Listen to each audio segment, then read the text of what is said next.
That's a very good question.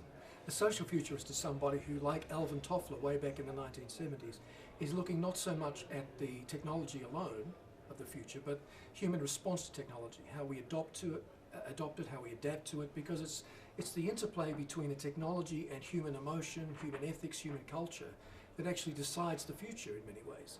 It's how we respond to technology. I like to put it this way: technology is not destiny. We have to decide how we use it, and that's why some technologies which are predicted to be big fall by the wayside very quickly, like augmented reality has in the last year, and some technologies take off, like all the developments we're seeing in social media right now. There's a human, emotional, and ethical and cultural response to those technologies.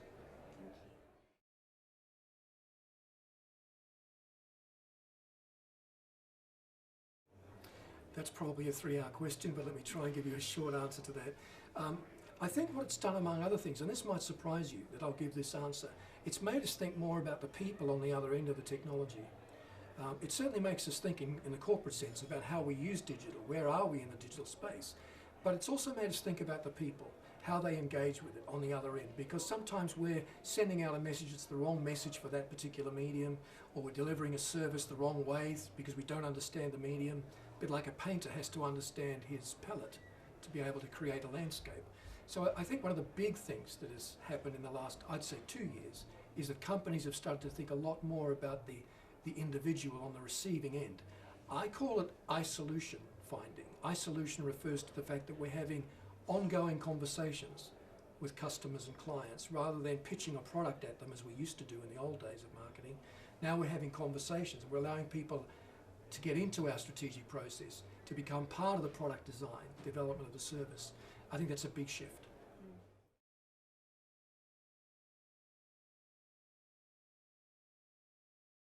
Yeah, 3 things that are part of the shift, the counter shift. Every technology is a shift, but there's always a counter shift that goes with it, and that's the human response.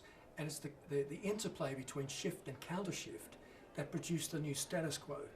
And that's where business leaders want to be. They want to be ahead of the curve. They want to know what the status quo is going to be in 5 years' time. And the counter shift is usually made up, as you suggest, of ethics, emotion, and culture. And by culture, I specifically mean generational culture.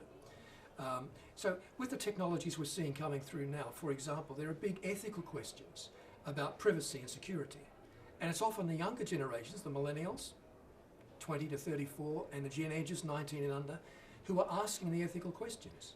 They're asking about the ethics of unemployment. If we're going to automate 35% of all jobs in the UK in the next 20 years, what are we going to do for people who have to retrain quickly for another job? How are we going to help them through that? There's the ethics of health. The UN actually just 2 weeks ago published a finding saying that smartphone dating apps are leading to a surge in HIV infections among teenagers in the Asia Pacific region, where there are 1.2 billion teenagers. They say because these apps make it too easy for young people to be involved in spontaneous sexual activity. So that's an ethical issue related directly to technology, and it's the younger generations who are pushing those questions. Another example, I suppose, is the use of contactless payments. We're becoming increasingly cashless, but a lot of people now are saying, well, hang on a minute, if we go all the way with that into cryptocurrencies like Bitcoin, if we go even further, as some nations are talking about now, to chips under the skin, does that mean that we then become hackable devices as human beings? Does that mean that because we've removed substance from money, it's too easy for people to spend it without thinking about it? Cash, at least, you can feel leaving your pocket. But you can't do that with a card, or certainly not with a chip, and certainly not with Bitcoin. So these are ethical issues that drive the way human beings will respond to technology. That's really interesting.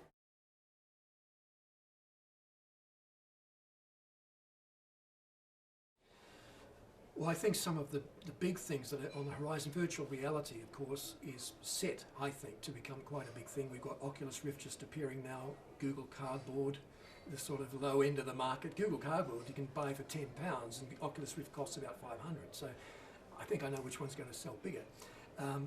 But you know, virtual reality makes it possible for us to have social virtual media, so that we can, you know, have an avatar online in an imaginary space and invite all our friends' avatars to come and speak.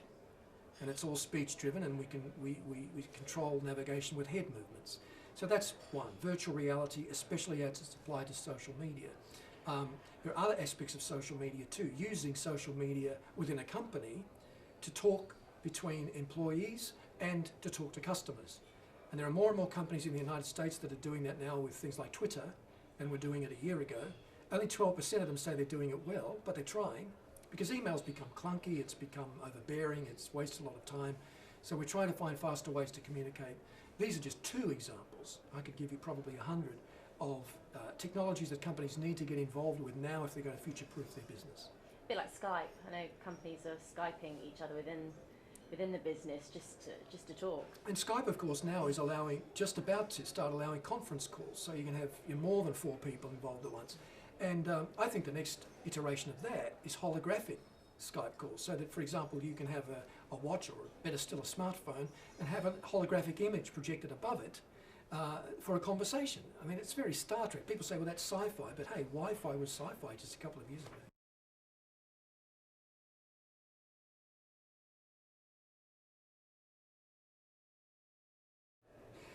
I'm glad you asked me that question.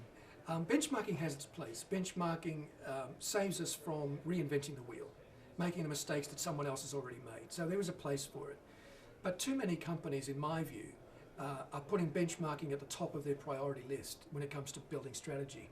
Let's do what, if we're in tech, IT, let's do what Microsoft is doing or what Google is doing. But I think that innovators look for holes in the market, gaps in the market. They look for ways of doing things that haven't been explored before. Essentially, for me, that's the difference between managing change and leading change. Managers are thinking about benchmarks, but leaders are thinking about breakthroughs. Management's thinking about the best accepted way of doing things, but leadership in change is thinking about the next way of doing things. So that's what I mean by benchmarking being the death of innovation. Innovation has to be a higher priority for us than benchmarking within the company culture. Otherwise, we don't change, we don't invent anything, we get left behind.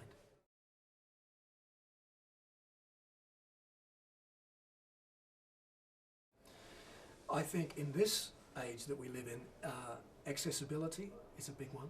It was interesting to me that in 2008, Times newspaper had a graph published that showed the incidence of certain words in their newspaper over the last 10 years. And one of the lines that grew rapidly was the use of the word terror or terrorism.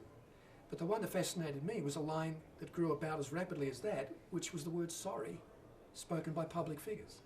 It seems that people in a digital age want to know that leaders are not remote, they're real human beings, they make mistakes and they're prepared to say sorry. So accessibility would be one, innovation would be another.